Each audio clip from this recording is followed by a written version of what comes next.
So after the temperature convection, the next one we are going to is expansion, linear expansion. So here we'll be talking about I will talk about linear expansivity. Linear expansivity.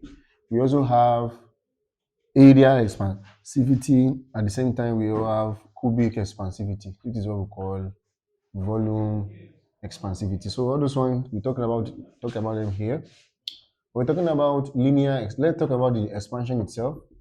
When an object expands from one point to another, let's say for example, it expands, or a railway station, let's say a railway line, maybe a train is passing, go and come, the point will be expanding small. So after it expands, it won't be able to back to its original position. So that one is what we call expansion. It's of two. We have one as elasticity, and the other one we have is expansion, just like one and opposite. So the linear expansivity itself, let's talk about the linear expansivity. The linear expansivity is the increase in length or change in length per unit length per degree rise in temperature. Of course, the material itself has original length. So when it expands, it becomes another length. So we can say linear expansivity is the increase in length.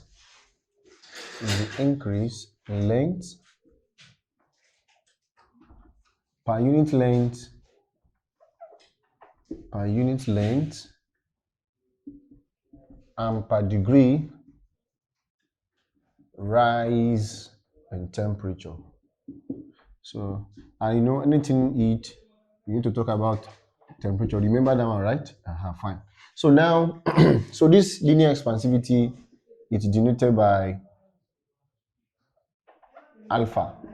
So whenever you see alpha simply means linear expansivity.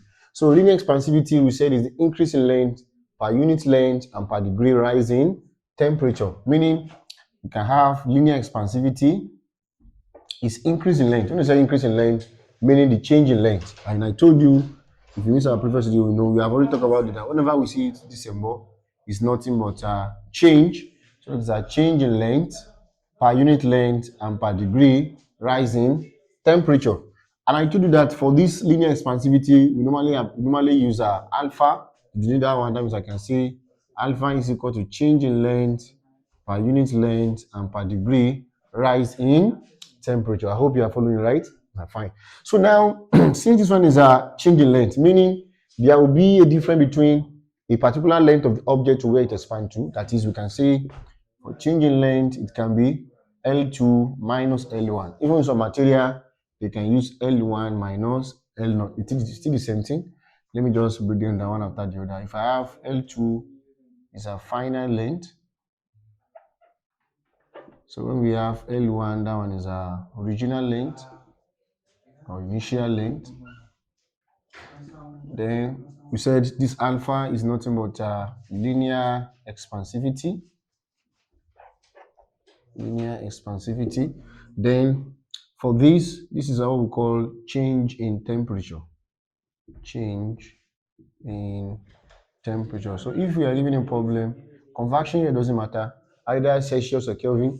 So if you are given two temperature, you can just say change in temperature 2 is as T2 minus θ1. So where θ2 will represent the final temperature, while θ1 will represent what? Initial temperature. So it depends on the problem we are solving. So with this, if you have two lengths in the problem, I can transform this formula now as alpha equal to, so instead of having this now, we can have L2 minus L1 divided by L1, then θ2 minus θ1. So this formula is for linear expansivity. So every object that we have its own specific linear expansivity values. So now let's derive the unit for this linear expansivity. We know that length is measured in meter. Length is meter as well. So temperature can be either Kelvin or Celsius. So if this cancel this, I can have this one to be 1 over K, which is per Kelvin. So that means this linear expansivity is measured in per Kelvin. It's measured in, per Kelvin. So it depends on what you have in that particular expression. So the conversion here doesn't matter for the for the temperature. Either you are given the value in Celsius or we are given the value in Kelvin. But what you have to take note here is, if you are given the value of length in centimeter, you have to convert it to meter. 100 centimeter, as what you know, that 100 centimeter is equivalent to 1 meter. So those are the conversion that we need here to substitute. So let's take a look at some examples. So now we have two formulas now. That is, if we are only given in terms of one length, we can have linear expansivity is equal to change in length per unit length and per degree rise in temperature. So now Taylor, I will surely include all this definition there so that there won't be any issue with that. So now what we have now is a linear expansivity is equal to change in length per unit length and per degree rise in temperature. We have it as L2 minus L1 over L1 change in our temperature. So now let's take a look at some problems, then see how to solve that.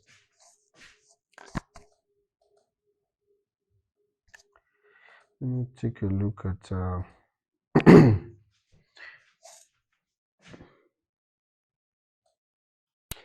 they said, question 1, a metal rod of length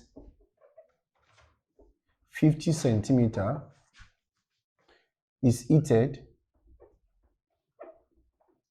from 40 degrees Celsius to 80 degrees Celsius.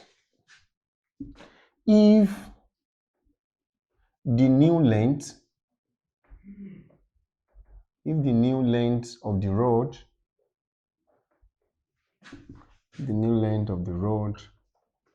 becomes, let's say, 100 centimeter, calculate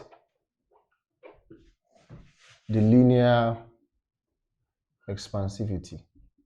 So now let's take a look at this. We have to find the linear expansivity here.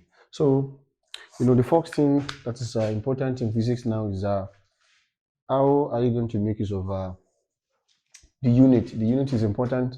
Unit is what we use to recognize a given quantity. After knowing the unit, we are free to go with our calculations. So here, the two values are in centimeters. We can just go further and just calculate, since the two values are in centimeters. Now, a metal rod of length 50 centimeter. So with our given data, that's the first given length. Our L1 is 50 centimeter. Then it's heated from 40 degrees Celsius, meaning our theta 1 is 40 degrees Celsius to 80 degrees Celsius, meaning theta 2 is 80 degrees Celsius. If the new length of the rod become 100 centimeter, so that means after it expands, its new length become 100 centimeter. The question now says to find the linear expansivity. You can see this one is just a straightforward question. All the data we have there, they are complete. So from the formula we know the linear expansivity is equal to change in length per unit length and per degree rise in temperature. But from the data we have two lengths at the same time we have two temperature, meaning I can have linear expansivity is equal to L2 minus L1 divided by L1 theta 2 then minus theta 1. So if I substitute, so our L2 that we have from the problem, we have it to be 100, and we are going to have 100 minus our L1 that we have is 50. We have 50 divided by our L1 again is 50. Then theta 2, we have it to be 80. Theta 1 is 40. So here I can have 100 minus 50. Definitely, I will have 50 divided by 50 bracket over 80 minus 40, and we have 40. So if the 50 cancel 50 here, what we have left is 1 over 40. So if you press your calculator for this, for 1 divided by 40, so here we are going to have 0.025.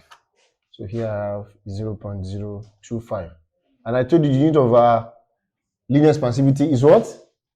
Yeah, it's per Kelvin. So because the unit 2 is also important. You can see here, just a simple four questions. We have the length, at the same time we are given the temperature. So it's a problem, you may be asked to find unknown values. Let's take a look at that.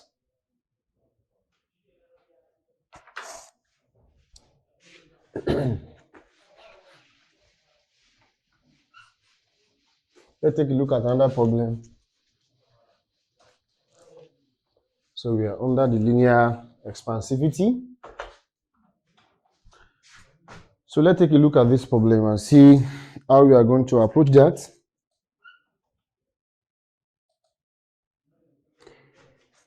Here they said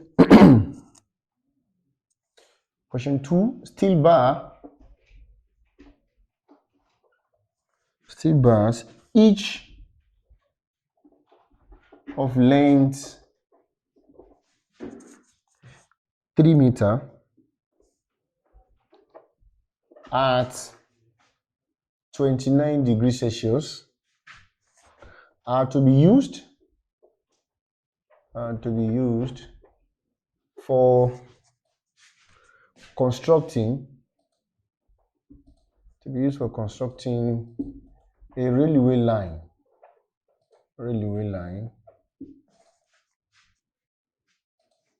If the linear expansivity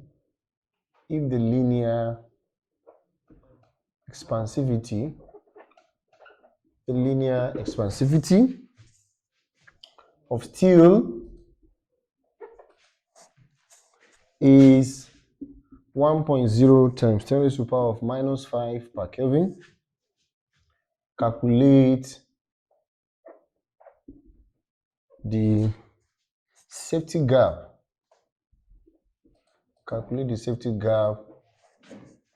That must be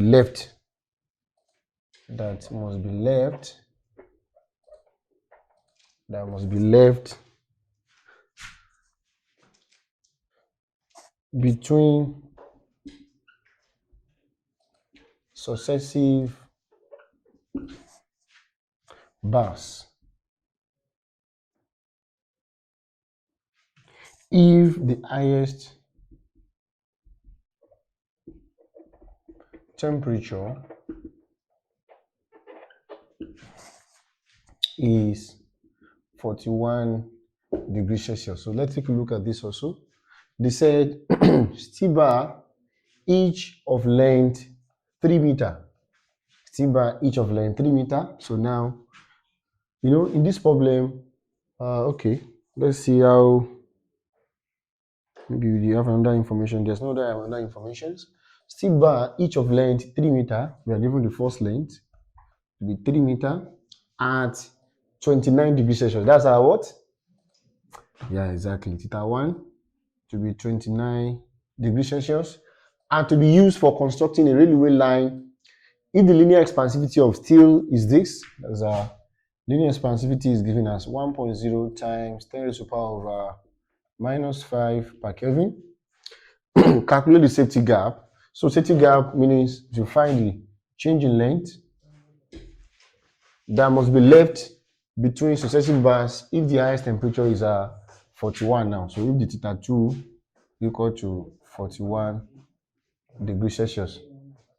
So from the formula we know that linear expansivity is equal to change in length per unit length and per degree rise in temperature. So from the problem, we have to find the change in length. So I can easily make my change in length as the subject of the formula. If I cross multiply, so here I can have change in length is equal to alpha L change in theta. So here we are going to have change in length is equal to our alpha that we have here is we have it to be 1.0 times 10 raised to the power of minus 5. Our length we have from the problem, we are given the value to be 3. So you can see what we have here is two temperatures. We have theta 1, at the same time we have theta 2. So here I can have 41 minus 29 because we have two temperatures. So what did I do there? I just have theta 2 minus theta 1. So now, so here you can make use of our calculator to press this one. Or if you like, you can firstly check for this. So here I can have change in length here is equal to 1.0 times 10 raised to the power of minus 5 multiplied by 3. So now 41 minus 29, what are we going to have there?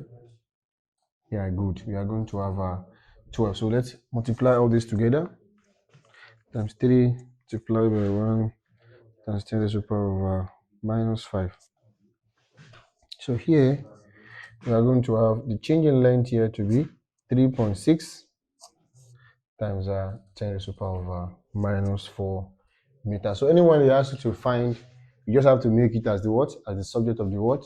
Even instead of saying calculate the safety guard, they might say calculate the increase in length, or they might say find the change in length. Either they say the change in length or increase in length, the two terms are still the same. So let's take a look at one more problem, then we move to area expansivity.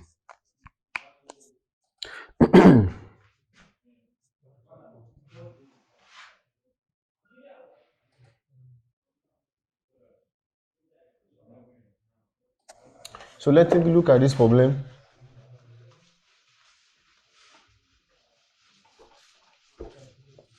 Let's take a look at another one then.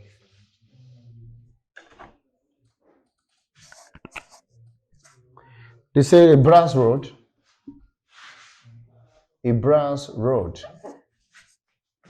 is 2 meters long at a certain temperature.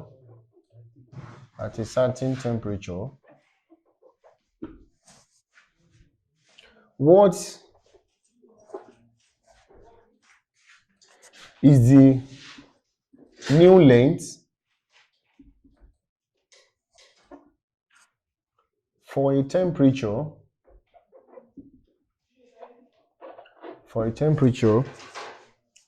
rise of 100 Kelvin if the expansivity of brass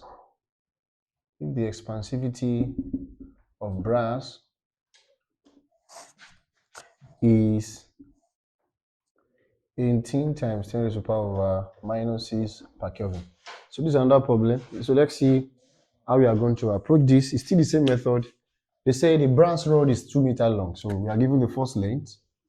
So the first thing we are going to consider is to firstly write out the given data. So now our L1 is 2 meters long.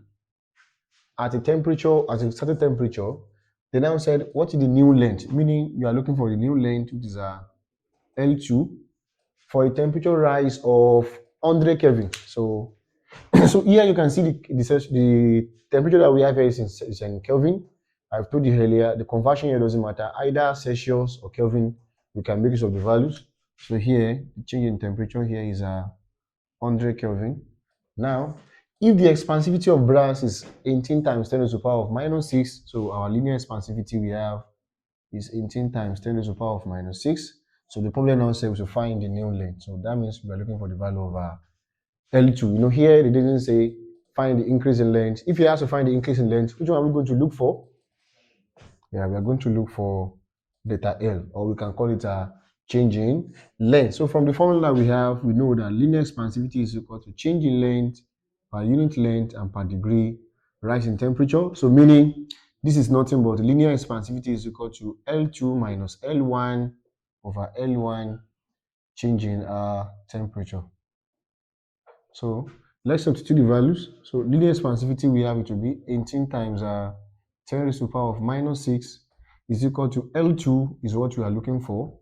L1, our L1 we have is 2 divided by L1 again is 2. Change in temperature we have is 100. So now here I can have 18 times 10 raised to the power of minus 6 is equal to L2 minus 2 divided by 2 times 100, and we have 200. So now if I cross multiply, meaning what we have here and what we have here, we multiply each other, so that we have 18 times 10 raised to the power of minus 6 multiplied by 200 equal to L2 minus 2. So now, let's multiply this one together. 18 times 10 raised to the power of minus 6 multiplied by 200. So when I multiply that, what we have here is 3.6 times 10 raised to the power of minus 3 is equal to L2 minus 2. So now I want to make my L2 at the subject. If I collect the like times, that we have 3.6 times 10 raised to the power of minus 3. You know, this is minus. When the minus comes here, we are going to have plus 2 equal to L2. So now, if I add that one together with 2, So what I have here is L2 equal to 2.0036 meters. So that's the value of our what? That's the value of our L2. So now that's all about what we have for linear expansivity. So it depends on the problem you are solving. Just make it at the subject. If you have to find the increase in length or change in length, delta L itself is what we call either increase in length or change in length. But if you have to find the new length, so that one is different from change in length. If you have to find the new length, meaning you have to find the value of your L2. I hope you are getting it right. Now fine.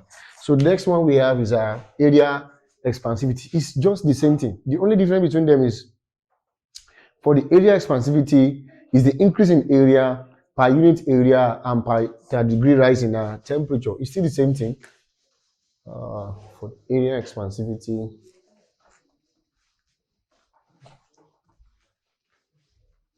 so for the area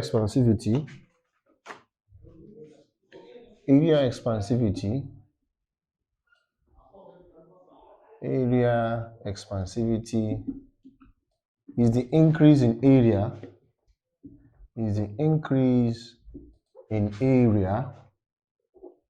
per unit area and per degree rise in temperature. It's still the same thing as that of just a little difference. Just like in that one, we are dealing with length, but here we are dealing with area. So here it is denoted by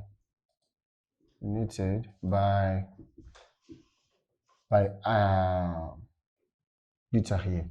And the other one is alpha, but here we're using beta here. And mathematically, we can have area expansivity is equal to increase in area per unit area and per degree rise in temperature. Or here, this one can just be A2 minus A1 divided by A1. Then if you are given to temperature, we have theta 2 minus theta 1. That one also measured in per Kelvin because the area will cancel area. So at the same time, if I have in some situation, maybe you are given the linear expansivity and you have to find the area expansivity, we use this. That is area expansivity is equal to 2 linear expansivity. This one is also important. For example, maybe after you have gotten the values of your linear expansivity and you have to find the area expansivity, you can just multiply 2 by alpha because in physics, beta is equal to 2 alpha. That is area expansivity is equal to 2 linear expansivity. Whatever I go for linear expansivity, I'll just multiply it by 2 to get my area expansivity. So similar case to cubic also. Let me just explain it here. For the cubic expansivity, for the area is meter square. You can see for that one, that means it's just like 2 lengths. And for that of linear, we are using length, which is meter. So for the cubic, you can say that one too just like denoted by this one, but I will still divide into material. So cubic expansivity is equal to increase in volume per unit volume and per degree rise in temperature, which is a V2 minus V1 over V1 theta 2 minus theta 1. So here, the volume must be in cube. That is maybe I have 3 lengths. Let's say LLL. That one can be meter times meter times meter. And that's going to be meter cube. Or if it is in form of centimeter, so that one too as well, we can have it as a centimeter cube. It depends on the approach we are using. So now, literally, this one too, cubic expansivity is nothing but a 3 linear expansivity. So we can see for the area, we said area is a 2 linear expansivity. Then the what do we call it? Cubic expansivity is nothing but a 3 linear expansivity. So let's see. Let me solve like 1 or 2 examples.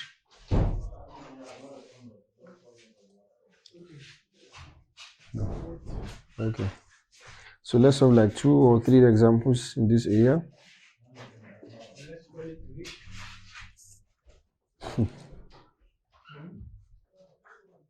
Now,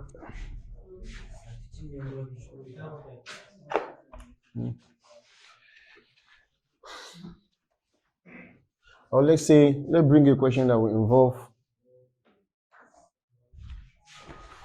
Let's bring a question that will involve all the 3. So please take note.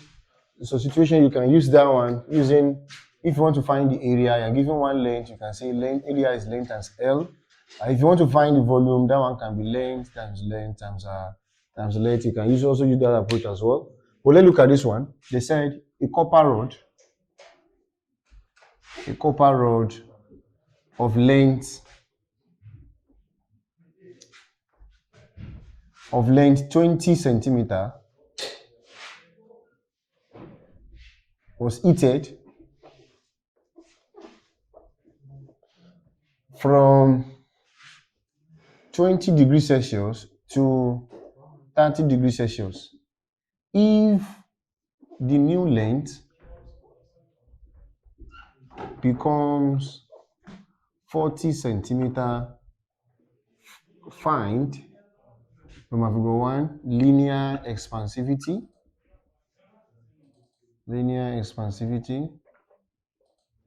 Roman 2 area expansivity, Roman 3 cubic expansivity. You can see in a single problem, and mind you, if you are solving this under area, maybe it doesn't require this. The value should be in square if it is area, and if it is volume, the value should be in what? Yeah, cube. Good. So let's look at this. It said a copper rod of length 20 centimeter.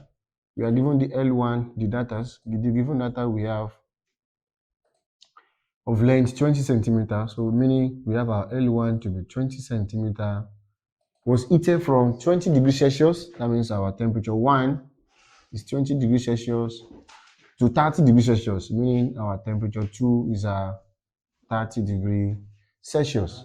So they now say if the new length becomes 40, that is if our L2 equal to 40 centimeter now, we now said find first one, linear expansivity, area expansivity as well. So now let's firstly calculate for the linear. We know linear expansivity is nothing but a change in length per unit length and per degree rise in temperature. So from the problem we are solving here, we can see we are given two lengths there. So since we have two lengths, so meaning here can be L2 minus L1 divided by L1 theta 2 minus theta 1. So by using all the value that we have, now our L2 is 40. I can have 40 minus our L1 is 20. We have 20 divided by our L1 again is 20. Then temperature 2, we have it to be 30. Temperature 1 that we have from here, we also have it to be 20. So now I can have linear expansivity is equal to, so 40 minus 20 here, we have 20 divided by 20. So 30 minus 20 here, we have 10. So now I can have linear expansivity to be 20 divided by 20 times 10, we are going to have 200. Or you can just cut anyhow you like it. You can just divide this one. So we have 1 over 10. So when divided by 10, I think we are going to have 0.1, right? So our linear expansivity now we have it to be 0.1 per Kelvin. So now the next one is we have to find area expansivity as well. You know, I told you since you have gotten your linear expansivity, you don't need to waste your time. If I want to find my area expansivity, I can say area expansivity is nothing but a 2 linear expansivity. So meaning here I can have this one to be 2 multiplied by my linear expansivity I got here is 0.1. So here I will just have 0.2 per Kelvin. You can see. So it's more easier if you are given the linear expansivity and you have to find the area expansivity. Just apply the short formula that area expansivity is nothing but a 2 linear expansivity. So the third one, we have to find the volume expansivity as well. So I can say which is cubic as this is equal to 3 linear expansivity, which is 3 multiplied by our linear expansivity we have here is 0.1. So 3 times 0.1, we are going to have 0.3 per Kelvin. You can see. So the problem too can come in form of volume. If it's volume, it's going to be comes in form of a cube. You know, instead of having length to be centimeter now, if it is volume, it's going to be in form of what? In form of a cube. That's all we have for this particular case.